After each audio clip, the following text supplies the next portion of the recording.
So today, welcome to She Talks, and I have my guest, Wael Shawky. So you wanted to be an artist as a child? Yeah, of course, Yeah. yes. I was the one who's making drawings. My father was an architect. He is also connected somehow. I think it's a struggle I'm sure most of the artists have.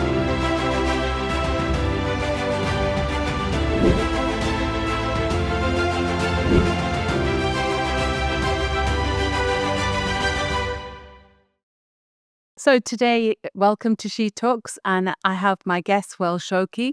Wael Shawky is an artist, a director, a curator, a man of many talents. And recently, he's been on the Artreview 100 Power list as number 4, along with Sheikh Ahur, Sheikh Mayasa. And Wael Shawky is very well renowned for storytelling about history, about the past. And he's shared these narratives with people around the world, and he's put the Arab world on the map. And the way he's done it is something quite interesting and something that was recognized as well. And he's exhibited around the world globally. And his recent position here in Doha is the director and curator for Art Basel, which not only puts Qatar, it's exciting to see how Qatar will be globally as well. And I'm so humbled and honored. Welcome, Wael, to She Talks. Thank you so much, Shahida. I'm so happy to be here actually with you. So nice of you. Thank you. So some people out there, for people who are listening out there, people in the art world will know who Wael Shawky is. So tell me, who are you? What do you do? I'm an artist from Egypt. I consider myself, I started as a painter. I got my bachelor degree from Alexandria University in 1994. Then I traveled to USA and I got my master degree from University of Pennsylvania. That was almost in 2000. And Also in art? in art, yes. Okay. So of course, in when I went to University of Pennsylvania, I started to make more films. But before that time, I was only making painting and installation. It was really, I think, long trip of a lot of things, because of course I'm talking about this time in Egypt when we started in the 90s. I mean, even the art scene in the world was a bit different. Like, it was not easy to see artists like me, or like, I'm talking about even in general, like Arab artists, like what you see today in the international big events. It was not that many. I mean, I can relate to you because I went to art school around about 91, 92. Yes. So I remember that was the first time I was actually aware that I was coloured, because everybody was just white, white English or white ethnicity wise. And I thought, oh my God, I'm different. And then the Gulf War happened and people started saying to me, are you Muslim? And I'm thinking, yeah, actually, I'm Muslim. So it was the first time, actually being born and bred in the UK, I was actually aware that I had culture, faith, and, I was coloured. So I can totally relate to that. But just before, your journey, being in Egypt, what made you, coming from the background that you come from, how was art perceived growing up? It was very interesting. Even in Egypt, everything was controlled by the government this time. And I think that was also the situation in the whole Arab world. I'm talking about art exhibitions. So that was during the 90s. I had some dreams, of course, during this time, because I had some dreams to be international artist, but it was not even something like accessible. It was So you not. wanted to be an artist as a child? Yeah, of course, Yeah. yes. I was just like, I was the one who's making drawings for the school and all of this. So it was like part of I knew that, for the family knew that and all of this. It was not surprise. So you was encouraged by the family? Yeah, absolutely. It was, nothing was like really like suddenly happening. It was like really something already known for us in general. But to understand what art is was very difficult, because of course the Faculty of Fine Arts in Alexandria, of course, it was very academic. So in order for us to try to make out of this academic system something completely different and to understand contemporary art, that was really like, even this is, we're talking about before internet, before anything. So you need just to rely on books, because even there is no exhibitions in Egypt about contemporary art. So that's when I started also to travel in the summertime. I think the first time I traveled was like 1992 to New York. And I spent like 3 months to see all the exhibitions. And yeah, that was the really first professional like look for real art. That's, let's call it this way. How was the experience? It was incredible, of course, incredible, because I was learning everything from books, but not from actual real work. And seeing them. So it's important to engage with the real thing, right? Yes, absolutely. And also, I have to be also very honest that during this time, the models for someone like me, and unfortunately, were not even Arab models, because we didn't have, since the modern art, we didn't have someone to develop really to the contemporary art that we can really consider a model. Yeah. So all my models were Europeans. I knew all the painters from Dusseldorf Academy, Gerhard Richter, Gotthard Graubner, Ucker, every name. I was just like studying their work before I traveled. Joseph Beuys, for me, for example, were like the person who's like guiding me. But the idea that all this happened through books. Mm. So it was very interesting. But the thing is, it's always sometimes about the journey. Like you said that in your household, you were encouraged and supported to do art. Like sometimes arts, as a child, I remember I come from quite an academic family, so art was seen like, oh my God, she's doing art. It's like the failed person is doing art. So I think in that sense, it's great. And Egypt itself is just so full of culture and art. So you had a good grounding, which helped you enable and established that first step, and then going to New York. Yes. My father was an architect. He is also connected somehow. And I think he encouraged me a lot.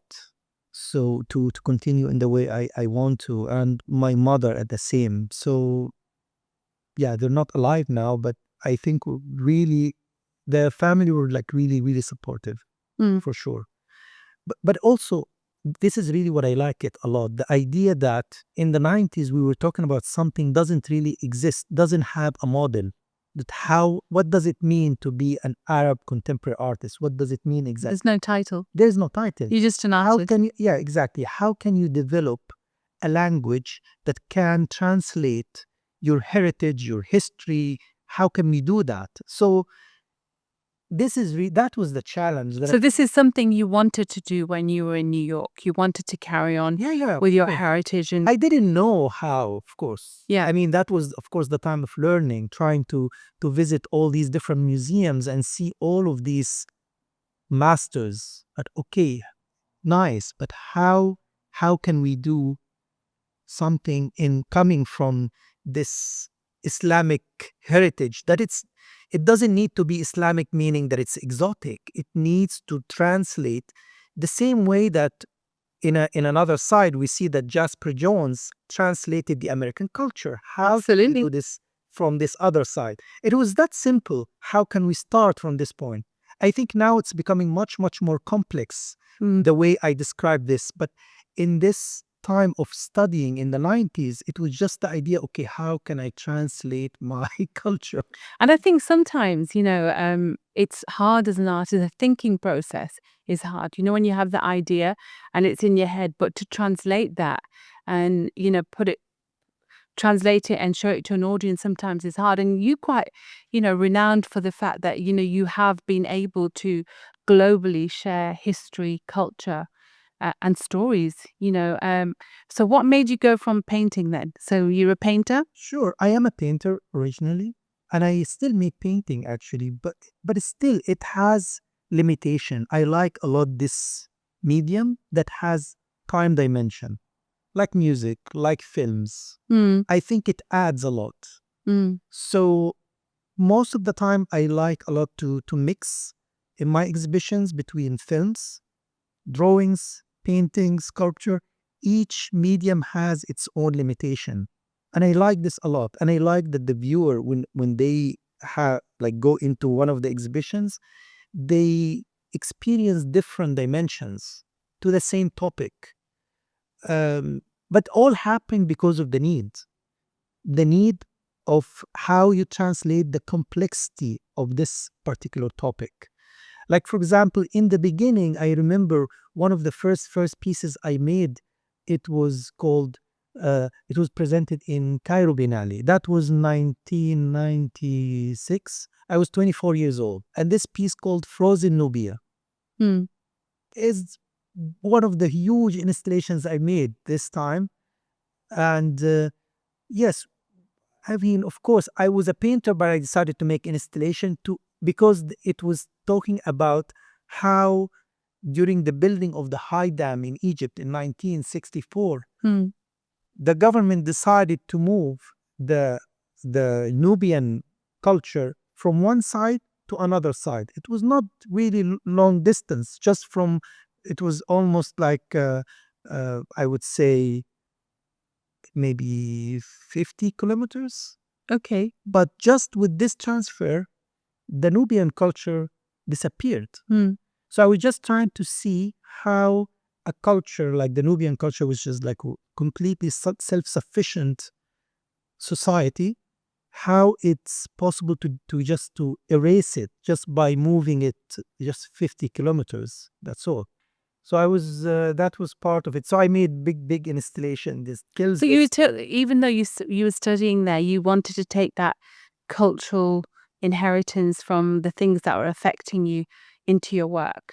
How did you struggle with that when you were in art school? Because obviously not everyone specialized in Arab art or speciality. How did you translate that through work? And how did you get that support? Did you find it was a struggle, especially in, the 90s?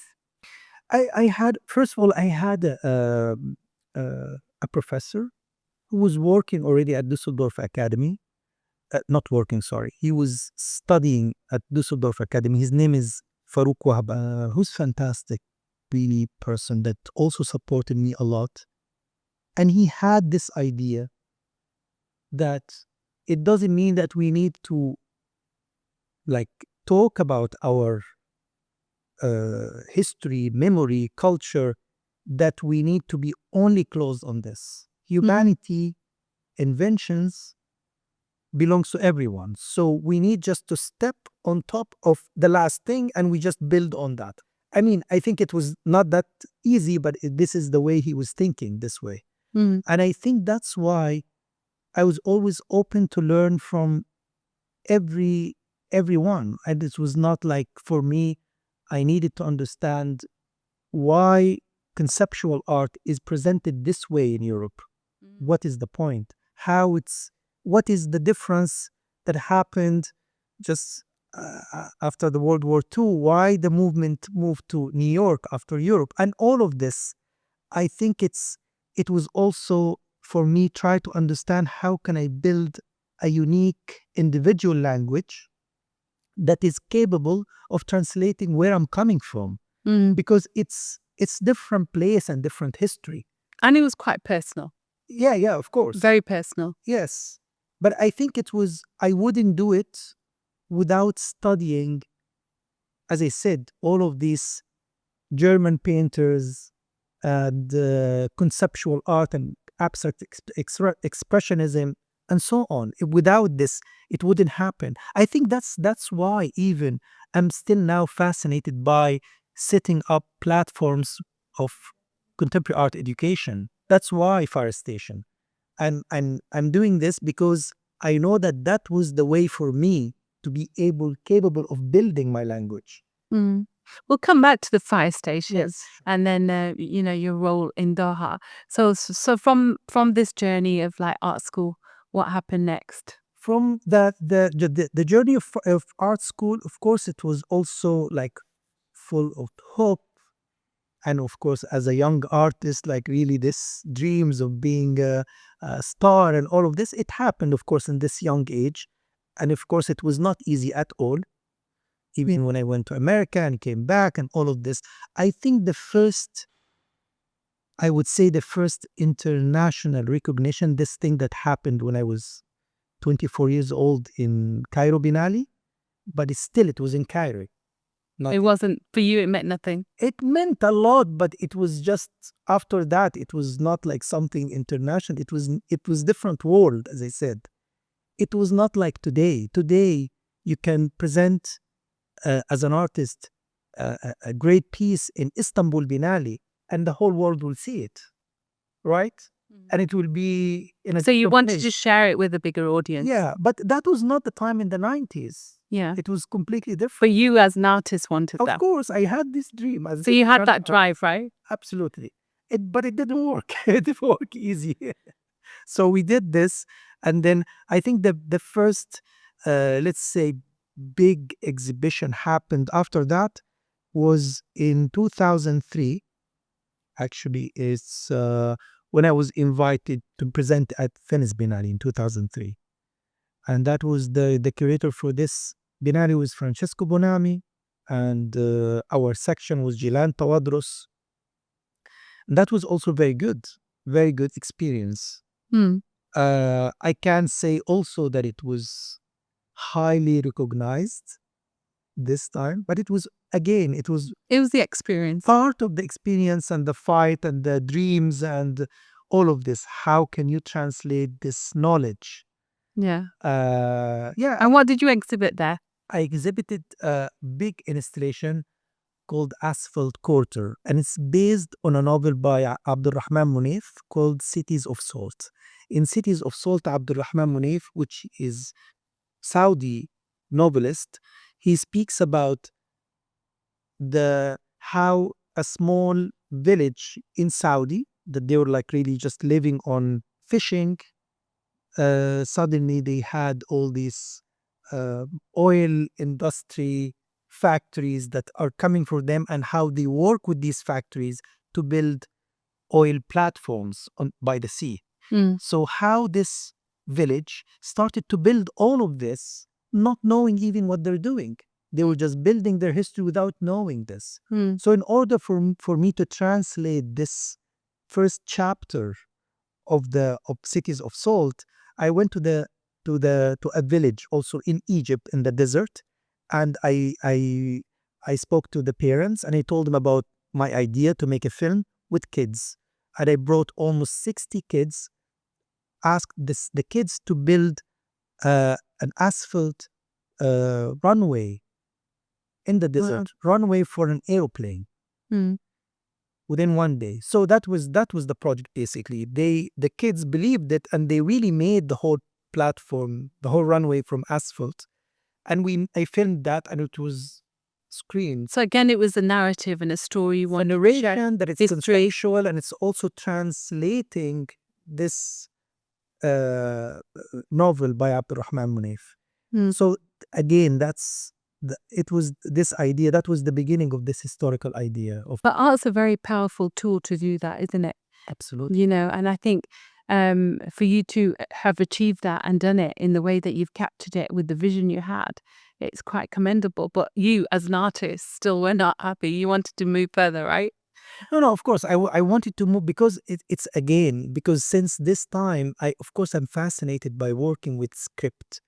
Like sometimes it's poetry, sometimes it's a religious text, most of the time it's a history.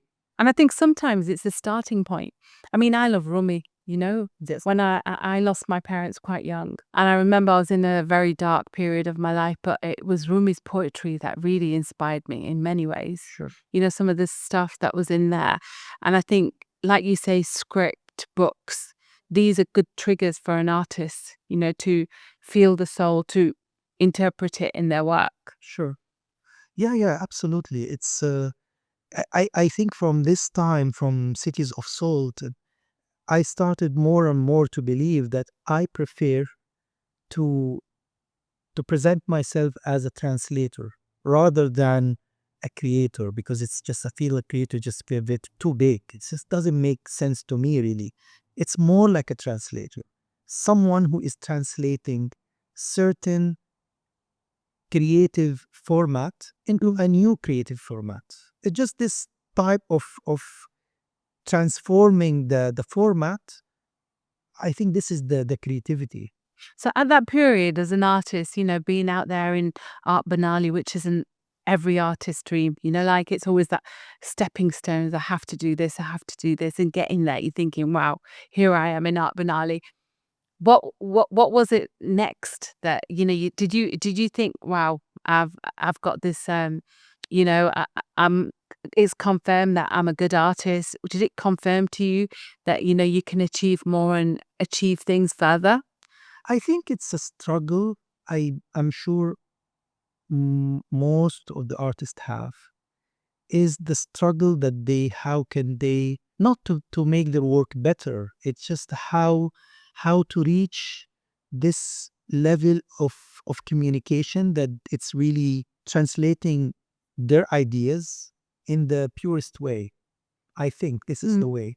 But the other thing, well, is not everybody can have that opportunity as well. Like unfortunately, teaching art, and teaching at VCU as well, everyone's dream is to be the successful artist, but unfortunately, it can't happen for everyone. It's not easy. It's not easy. And I think it's good that you've emphasized it's not easy. It's not easy because people, younger students especially, that will see you, will look up to you and think, oh, wow, Wells achieved so much and you're their idol. I mean, even I was a little bit nervous, I'm going to admit, when I knew I was going to interview you for my podcast, because it's like, it's your achievements and what you've achieved.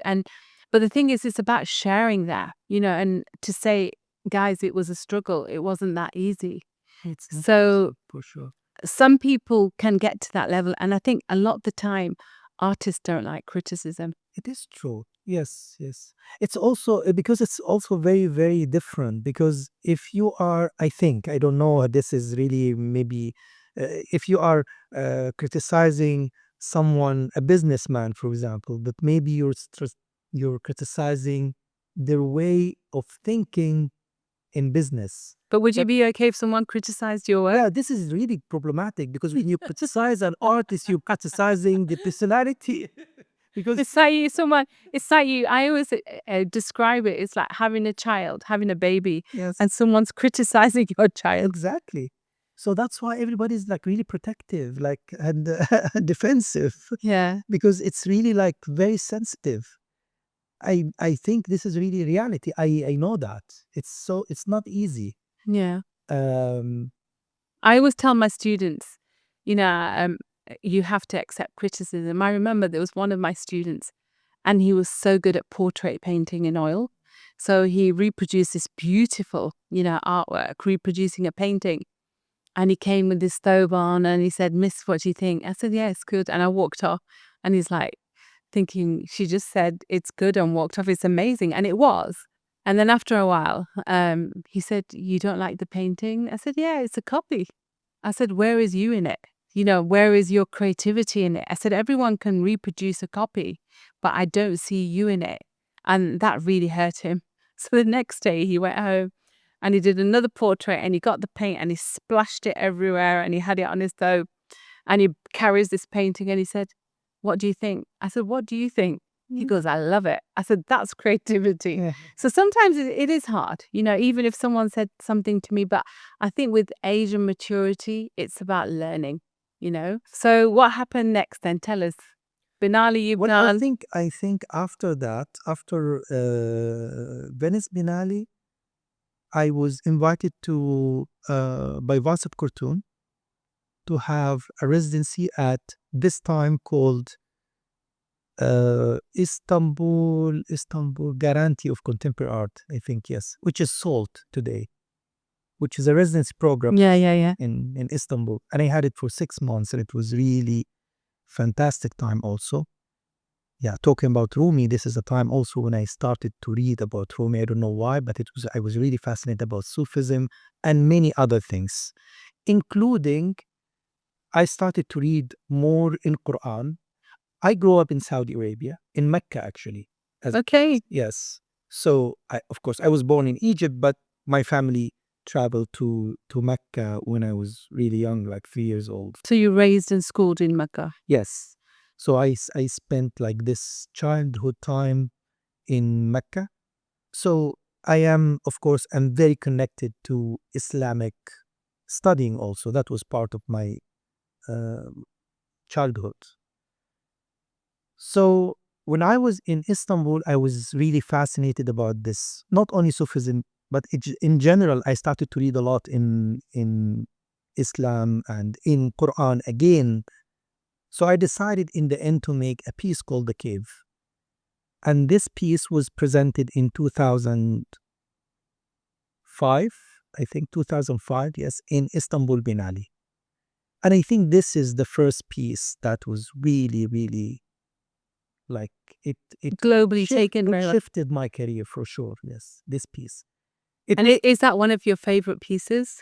it was for sure because it was like a self-portrait. And it's nothing. It's the piece that I think it's the cheapest film I've ever done in my life. It was only one camera just filming me walking in an open supermarket, and it was really open supermarket just, and I'm reciting the whole surah of The Cave from memory.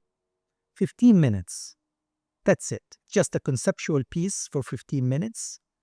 And that's it. And for me, it meant a lot. It is, of course, it's a self-portrait, but at the same time, it translates my history as a young artist traveling from one place to another. And the cave here is this capitalism that we are surrounded by. The cave is the supermarket that you see all these products we are surrounded by. Yeah, it's a very powerful message. Yeah, at the same time, also the cave itself, the surah, has incredible. So, first of all, most of the Islamic scholars believe that the reason of the existence of this surah is to encourage Muslims to travel from Mecca to Medina. Mm.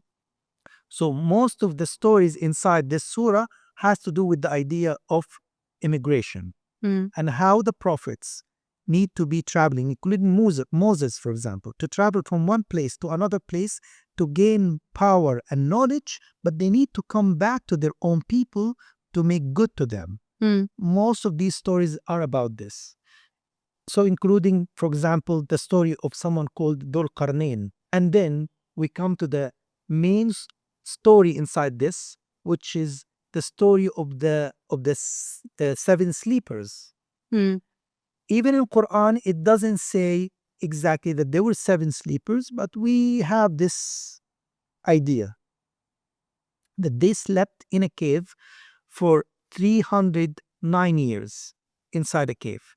In that case, the sleeping process itself became part of this immigration.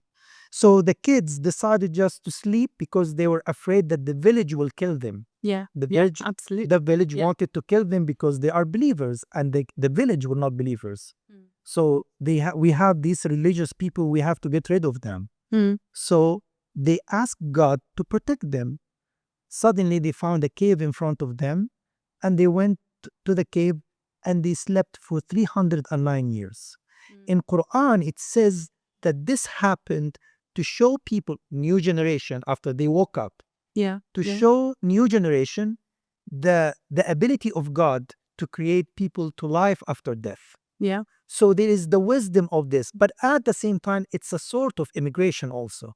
Mm. Anyway, so the complexity of this piece, because we're saying all of this inside a supermarket, which is this capitalism frame that we live in, I think that what made this piece like really, even people who doesn't know anything about classical Arabic, of course I'm saying this in classical Arabic, Mm. but people just, they receive it, they receive the message, they understand it. So In the that's, contemporary world, yeah, it yeah, was absolutely. very much related to that. Yeah, yeah. And the thing is, I was at I was at the talk at Doha Forum, and there was something you said that really caught me. It was when you said that you translate stories from the past and culture, and religious stories as well. But you weren't, with from your reading and knowledge, you weren't necessarily sure if they were true. That was something I wanted to ask you about that. What did you mean by that? Because in the end, I can give you an example. Can I just give you an example, completely different example? Okay, absolutely. From one of the pieces that I made later, Cabaret Crusades trilogy, for example, which has to do with the history of the Crusades, but from the Arab point of view. And we'll talk about this. This is a film that you made. Yeah, but it's something like very simple. Look at the killing of someone called Imaduddin Zenki. One day, Imaduddin Zenki was the hero of the Islamic world, like Salah ad-Din, Yeah. because he is before Salah ad-Din. If you see the leaders of the Islamic world, you can see during this time it's Imaduddin Zenki. After Imaduddin Zenki, there is Nuruddin Zenki, and after Nuruddin Zenki, it comes Salah ad-Din. The story is like that. So, but the killing of Imaduddin is something weird. Some sources says that he was drunk and uh, his boy killed him. But of course, for the Islamic scholars, they don't want this story. So we have other stories saying that he was killed by people that belongs to Hashashin, which is, of course, they were against Sunnah. So how will you make this these are the documents we have. Yeah. So which one do you choose? Because it is documented in the past. Yes, history is not clean. History is really full of many things. I mean, we never know the amount of authenticity of this story. We know that he was killed, but we don't know exactly what happened in this. And I think this is in every moment. And in that case, if you would like to be really like using this actual historical facts, if there are any facts, which one do you use? Yeah. Which story you use? Yeah. So it's very important where the story and the evidence comes from, because it's an interpretation, isn't it? Exactly. And then for someone like yourself, you must have found that difficult to, reach out to which story would you, utilize. That is a personal opinion. For me as an artist, I think it's fantastic. Mm. It is fantastic. Not because I would like to use the story that I like more. It's not like it's at all. In fact, most of the time I try to find the most one that everybody agreed on. Mm. The most text. Yeah. Because in the end, I'm not really fascinated with the idea that I don't want to change the script. I don't like to change the script. I like to change the visual. I would like to make the visual completely surreal, but not the actual facts that it's written, because this by itself allows people to analyze the authenticity of the written history. Because I am not saying that, oh, okay, I am putting my creativity in the way it's written. No, I will just use what I found, the documents that I found. Yeah. So the cave, Istanbul really was, for you. The cave, yes, it's just I didn't really do anything. The script, this is Quran as is. I didn't do anything. And then the way people perceived it didn't necessarily relate it to religion. It was their own interpretation. Like you said, doing it in the supermarket, it became this contemporary piece of installation, film, art, however you want to categorize it. So then after this, what happened in your career? I think after that, I started to really to get a lot of invitations, and things became opportunities. And I made something after that called Al-Aqsa Park. I started to make also a series called Telematch. And this is when I started really to make films working with kids. And that was also really nice shift in my career to work with kids, because, okay, I like to make art pieces, but I don't like to have acting. I don't like to depend or rely on the acting skills of the performer.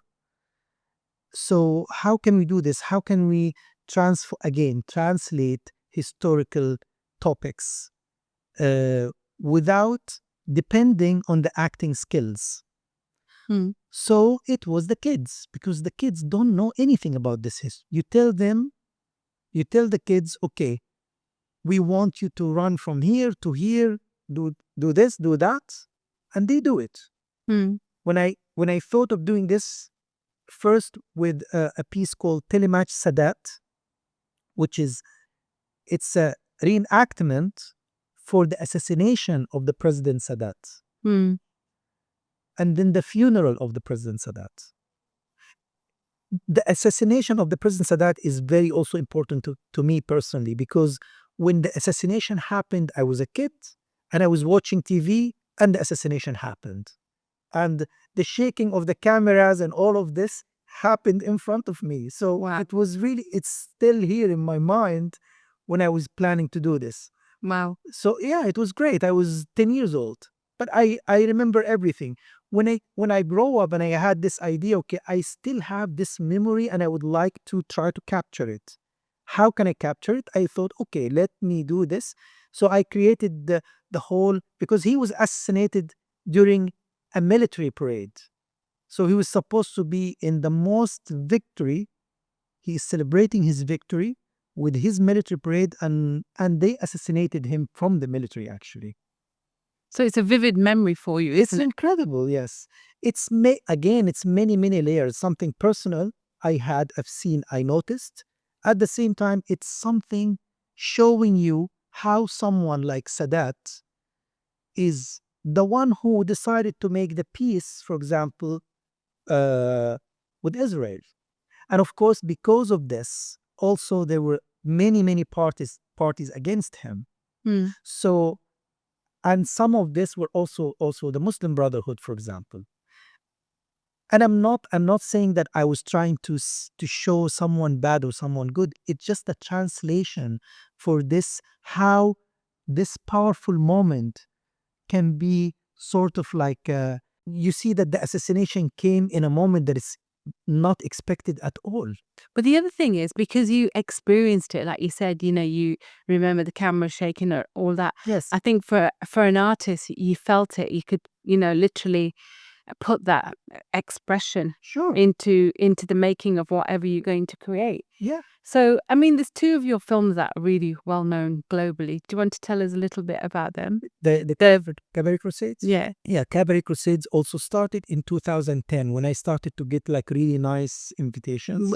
What about the name Cabaret Crusades? Cabaret Crusades came when I was just trying to think that I would like to present history as not an entertainment show, but it's more like a show, because we always think of history as something has a beginning and an end, like what we see in Hollywood. Like Yeah. it always has this beginning and the end, which is like something also as artists, we need also to not to criticize, but we need to emphasize, we need to to allow ourselves to analyze this point of view. Like when I say we need to analyze the authenticity of the written history. Absolutely. Is it real or not? Yeah, Doesn't absolutely. but we need to ask ourselves. Like, for example, in the art world, we would say, has it got provenance? Yeah, Like, where's it come from? Because we want to ensure that it is the artist. yeah. So we need to open up this questions. This is the discourse that we need to open up.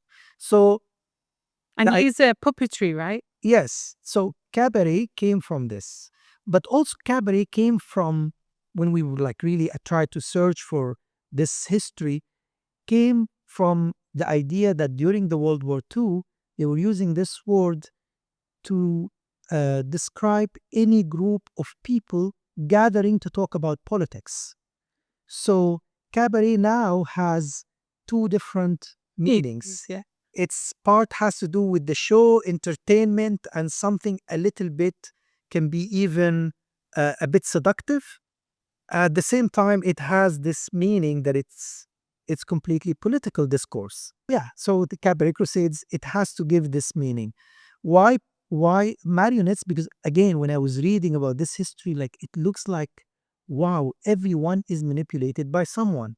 Imagine Pope Urban II give a speech in Clermont, France in 1094 to launch the first Crusades. Mm. Amazing. This speech lasted, we know that it lasted for a few days. It's very interesting also that I always mention this, that this crusade was not documented when it was happening.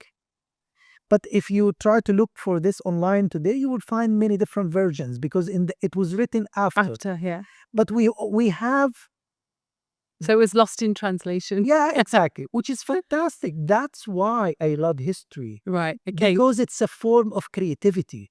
And we need to be clear with this, that it is a form of creativity. That when we work with it as artists, we take it and then we transform it to a new form of creativity. But it doesn't mean that the original source is 100%. Absolutely. It's your translation. It is, yes. So in that case, Pope Urban II give the speech. We know the results. Okay, we know that many people, only the first wave that went from Germany, which was not Germany this time, it was just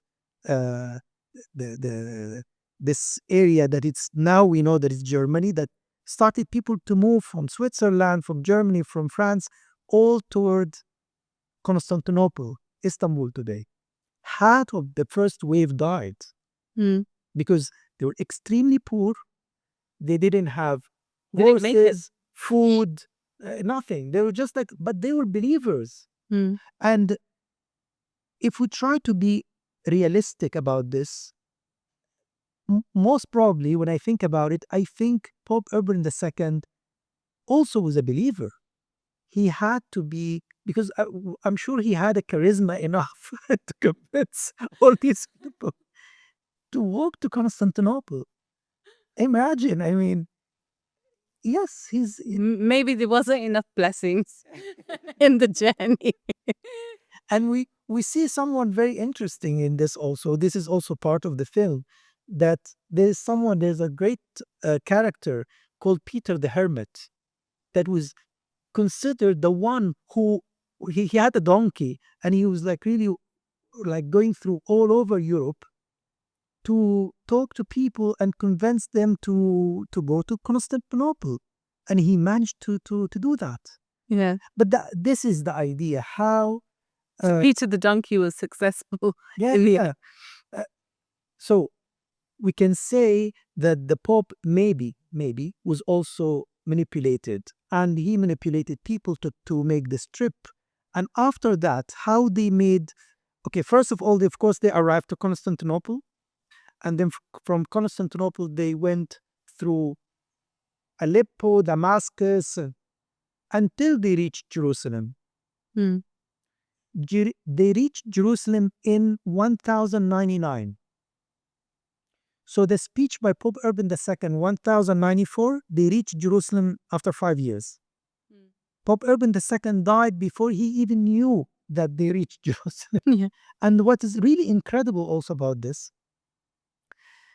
that the people who were ruling Jerusalem, the Muslims that they were ruling Jerusalem during this time, were different from the people after 5 years. So They turned Egypt.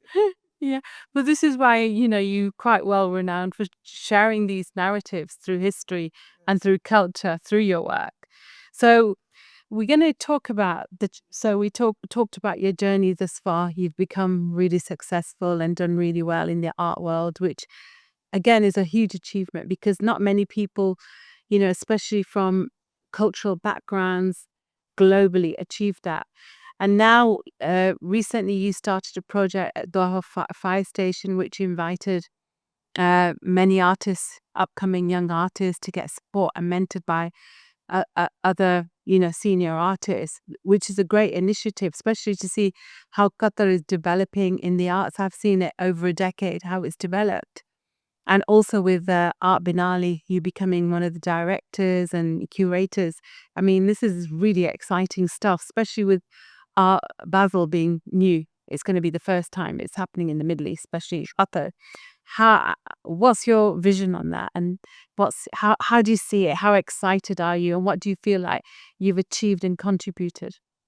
I think since 2010, when I started Cabaret Crusades, I also started a place in Egypt called Mas Alexandria, which is, it has the same exact concept here for Fire Station. As a fire station. Exactly. But the only difference that it was my studio. It's actually had a big studio in Egypt. So just tell us a little bit about the fire station for some of the, viewers who don't really know the concept of the fire station? Okay.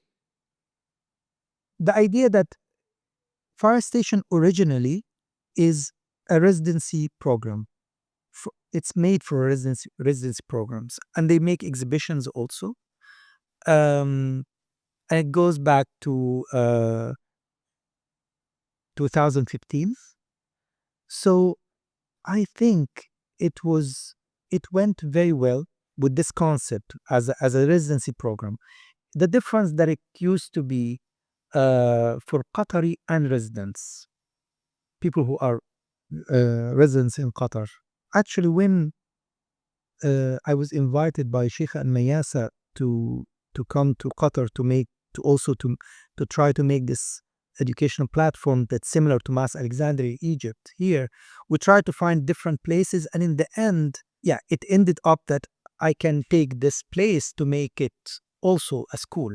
So what is happening that this year is the first year actually to make it something called AISP, Artists Intensive Study Program, which is, so it's a bit different now because now we have the main program we have is this study program. And then we also have contemporary art exhibitions, and we really try to only to concentrate now on contemporary art exhibitions. And we have also outreach public program. But it's for anyone. It's not just for local.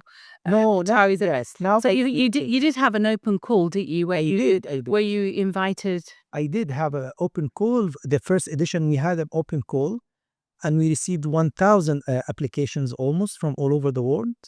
And from 1,000 application, I accepted 20. Not only me, actually, I had a big. You had a team, yeah. I had a jury basically. Yeah. Best. And it must be very difficult. And I think, curators, again, Qatar was a platform for international artists.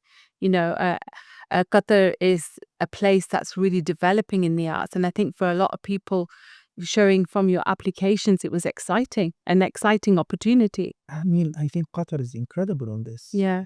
Because, as I said, in Egypt, I made this school, but I was paying for it from my pocket, basically. Because the system in Egypt is not really now concerned with this. But at least here in Qatar now, they are concerned about this type of development and education. And this is really what I love. And So you duplicated what you were doing here. yeah, but here is much higher now. I think here is because now, as I said, 23 emerging artists I accepted because three Qataris and 20 international. And you're saying it's an intense study program. What do you mean by that? What sort of study for these emerging artists is there? Within 1 year, they stay here. Every student. I mean, I just say student because it's in reality they are emerging artists, but we say They're also studying. because they are also studying, and this is what we are trying really to Refine them. Yeah, we always have to say this a lot, that you cannot just have a key for the studio and that's it. It's a school.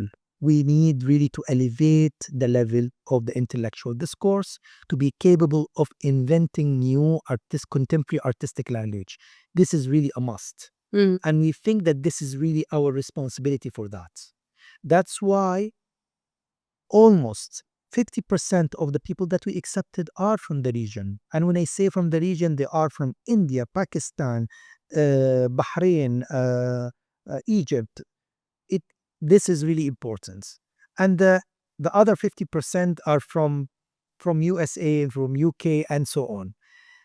It's important to have this role. And I think it's great that Qatar would like to do this role, because it's not everyone wants to do it. It's a facilitator, isn't it? Qatar's facilitating it. Yes. For facilitating an opportunity. Yes, and also because this program, I don't think it exists anywhere else, this type of programs. And it's the first time it's happened? No, yeah, for example, we have every week, we have new curator or artists or philosopher, architect, people from the really, really well-known, and we know that they affected part of the art history, they really play a big role in this contemporary art scene. Mm. So, and so each one spend like maybe 3 to 4 days a week with the students to share with them studio visits, workshops, seminars, talks, everything. Mm. The students in that case are like really receiving a lot of knowledge and information from completely different people every week. In that case, they're not just fascinated by one person. They receive a lot of things, and they, in that case, within 1 year, they can find their own way. Mm. They don't feel that they need to please one professor here by making work similar to their direction or this Yeah, direction or this. absolutely. So this is really the idea, and that's why it's really intense program. For me, when I compare it even to my master degree in America, I think this is much more valuable Yeah. because it's Because I think when artists graduate and go out on their own, they don't have that and they're No. lost. They're very lost. You Yeah. know, when I think that was when I panicked after I'm like, oh my God, what do I do now? I'm an artist. What do I do? And I think it's really good that that system is in place. So this is something you very obviously established and involved with. And the other thing that's upcoming, which we're all excited about, is Art Basel. Art Basel also it's really great opportunity, and I'm not a curator, and this is the first time ever in, I think, the history of Art Basel that an artist is curating this. So curating's a bit like telling a story, right? Yeah, And you're very good at storytelling. it's not even. I think it's not. I'm not only. I don't know. It's they call it artistic director. Artistic director, curator. Yes. How did you find that when you were given that position? In the beginning, I was a little bit hesitant because I was not sure if I will have enough time, and also because I'm not that connected to market in general as an artist. But it was really great because in the end, Art Basel asked me to do it, and they were just asking me to do it from the artistic point of view, not from the market point of view. Okay. So When that was clarified, you felt you can breathe, take a deep breath. absolutely, yes. And of course, I was just working with Vincenzo all the time. He has incredible experience in market. Whenever I make decisions about the artistic look of this gallery or the side of having this artist or this artist, in the end, with his knowledge about the market also, he gives me like a report because he knows, That's his expertise. of course. So it was really great to work with them. And I found it very important also because, as we said, I feel I'm involved in this first edition of this artist intensive study program, for example. At the same time, this is the first edition of Art Basel Qatar. And I know for artists, it's extremely difficult to convince a young artist in Qatar or in Saudi or in Egypt that this is going to be his or her own career and they need to leave everything for art if there's no professional art market existing. So Yeah, of yeah. course we need professional art market. Otherwise, how can you convince them to leave everything for art? Yeah. It's not easy. And sometimes it's difficult, especially, like being a female. I remember I had 3 young kids and I specialized in ceramics and sculpture. So it was like, it was an expensive, my materials and stuff were far more expensive. So it's about that balance. And there's a time, isn't there, that I think in your life you have to make certain sacrifice. But as an artist, the creativity is there. It's like full time. You've got all these ideas, and for your development and your experimentation, you need to be in that studio and do it. Sometimes not even producing, but your thought process. Coming back to, this is something amazing and a new platform for Qatar and the region. Where do you see the region going globally? Oh, I think there's huge change happening internationally, actually, really big. And this is clearly, as we can see, all these museums that are Like, look at the plan for Qatar. For I think it's extremely optimistic and it's fantastic. And when I see the Arab world today, I think within 10 years from now, I think the whole art world will change because of the Arab world, actually. Yeah. I think it's amazing. I think for me as well, being British, it's extremely exciting to see the development of art in, I've been in Qatar since 2012, but it's been amazing to see the museums develop and, recently the MF Hussein Museum, to have that at your doorstep and accessible it's phenomenal. To have all these things at your doorstep, architecture such as the Islamic Museum, and now with what you're doing, Art Basel, it's very much becoming an international platform. And I think people underestimate Qatar as a small, everyone's heard of like Dubai, but Qatar's one of the, like you'll be saying, I'm going to Qatar. Is that where's Qatar? But I think it's really globally come on very strong, and I agree. And a lot of credit goes to Sheikh Al Mayasa and the royal family here who've contributed and done a lot for the arts. Sure. No. I mean, I really think it's what is happening is already. And we've got people like you here. Thank you. And we've got someone like Wael in Qatar is an asset, I right? was just saying this today. But your experience, your background, you coming here, sharing that. I mean, me sitting here, even interviewing you for my podcast, is sharing. It's very important that we share these journeys and knowledge globally with the world. I think it's what is happening today in Qatar. I mean, that's why also I really like being here, because in the end, I'm producing films all over the world. I did read this a lot. And even I'm sharing this experience about, I even was a visiting professor at UPenn one day. But the idea is, I see talents here are incredible. It just the idea is you were still like setting up platforms for Yeah. all these talents. And I think a lot of the local artists as well, they're self-trained and self-taught. And now there's a lot of facilities. You've got VCU, you've got what you're doing. There's a lot of facilities that are giving them that opportunity to be trained. That you were in New York, I was in the UK, the Royal College scholarship. But that facilitation is coming here and it's at your doorstep. And I think that's also enhancing a lot of the Qatari artists as well, Of course. which is very important. Look, I'm coming from Egypt, and of course, this is really like, I mean, I made a lot of artwork also that it concerns with the history of Egypt, the modern history, old history. Even in Venice Biennale now, I was just presenting Egypt with a piece called Drama 1882, and it describes the British colony in Egypt in this date. So how it started, how it lasted 73 years. So I discuss a lot this topic of nationalism. But again, what I love about Qatar, and that's why I'm really, really capable of doing all of this in it, that this idea about nationalism does not mean particularly that we only talk about Qatar.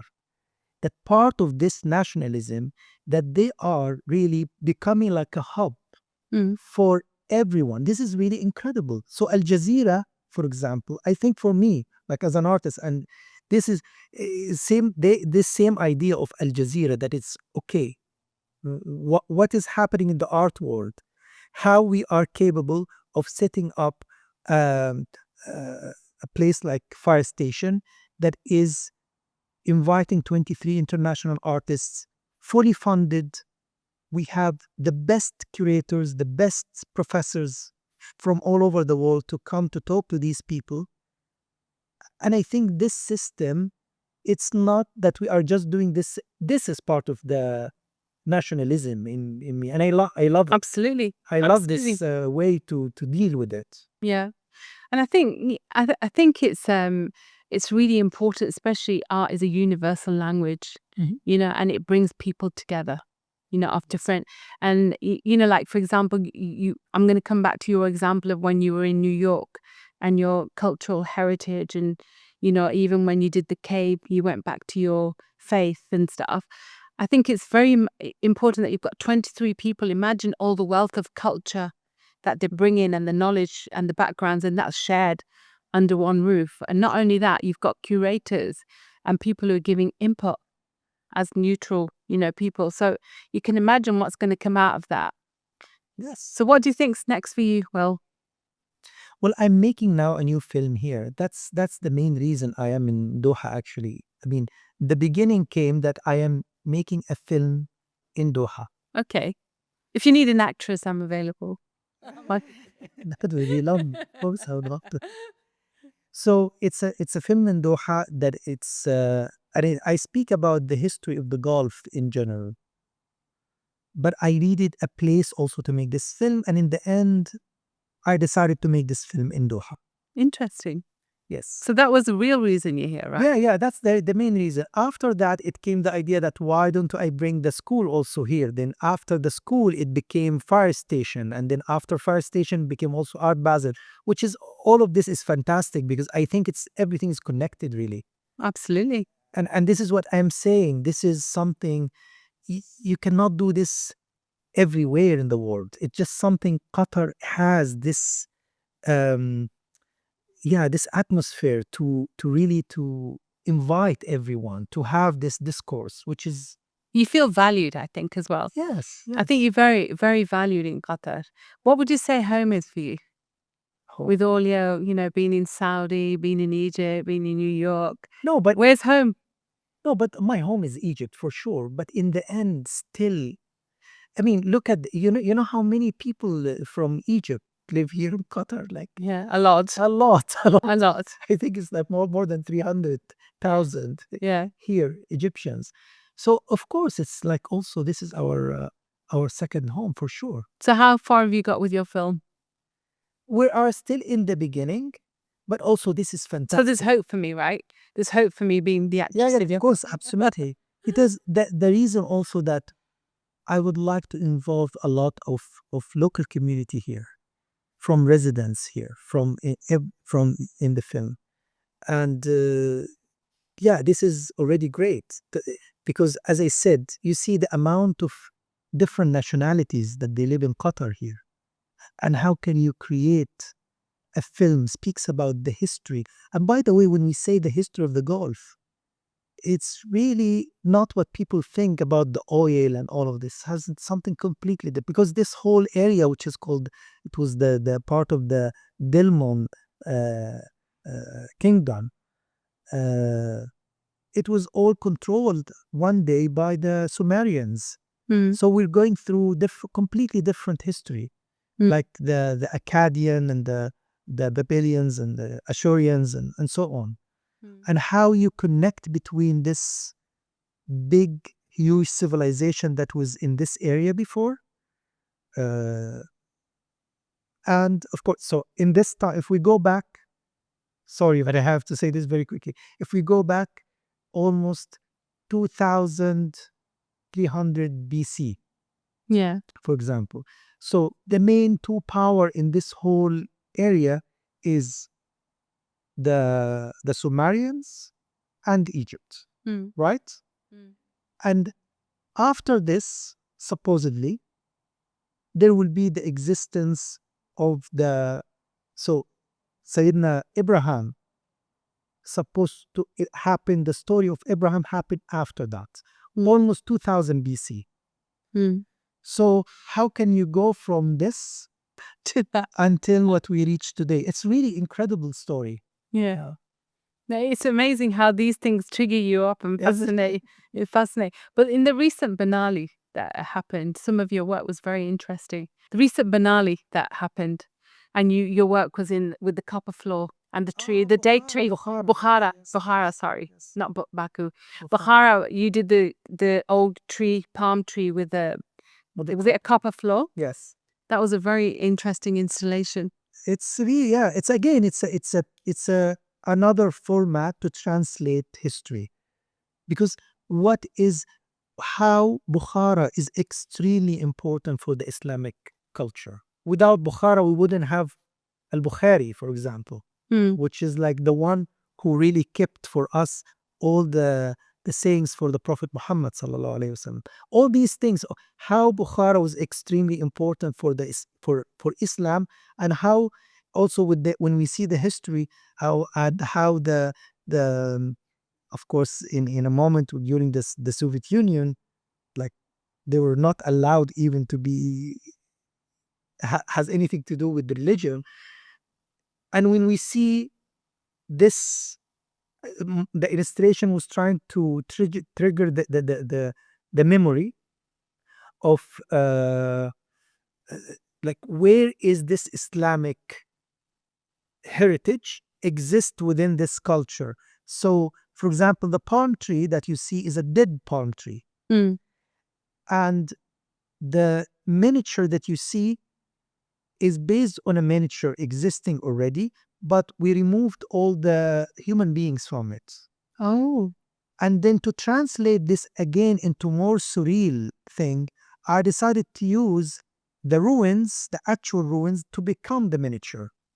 It's a little bit again to transform, like transforming history. So this was done out there with their materials. Yes, and to make this copper in the ground is to translate the idea of when you see when they make this small miniature, they put golden leaves in some places in the miniatures. Remember the yeah, absolutely. yeah, and these golden leaves to translate water or sky. So what did you, when you were out there, is this when the ideas came? Yes. So you stayed out there and I decided to take part of these ruins and build this copper to become like as if you are looking into a 3D miniature in that case.